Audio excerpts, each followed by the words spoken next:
Identité nationale électronique pour les citoyens gabonais, en quête de ce sésame depuis plusieurs années. Le projet a été largement évoqué ce matin au cours d'une audience accordée au ministre de l'Intérieur et son équipe par le président de la transition, Brice Clotaire Oligui Nguema. Un projet piloté par la Direction générale de la documentation et de l'immigration, Iboga, la NYNF et les forces de police nationales.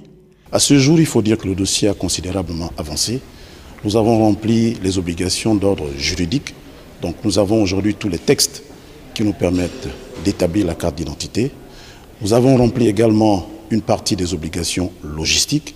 À l'échelle du pays, ce sont 45 sites que nous avons retenus.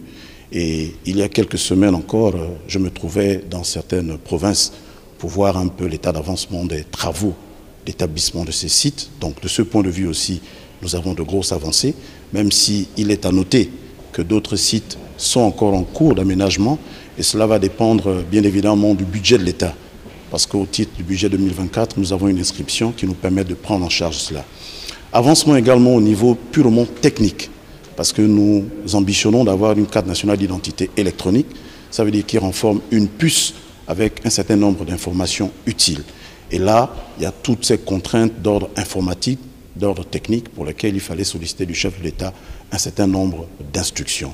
Il est question pour le ministère de l'Intérieur de rendre accessible ce document important pour les citoyens partout où le besoin se fera, grâce à la multiplication des sites d'établissement et à la mise en place d'une brigade mobile. Il faut également ajouter que dans ce que nous prévoyons faire, nous envisageons non seulement des sites fixes, mais également des sites mobiles qui vont aller vers les populations à mobilité réduite, vers les personnes du troisième âge, vers celles qui sont dans les hôpitaux pour permettre de les enrôler in situ. Voilà globalement le compte-rendu que nous avons fait au chef de l'État et qui nous a donné de très hautes instructions à l'effet de permettre que ce dossier puisse boucler dans les meilleurs délais possibles. La carte d'identité numérique dans sa nouvelle version contiendra une puce électronique. Ce document plus sécurisé sera fabriqué dans le même processus que le passeport et la carte de séjour réputée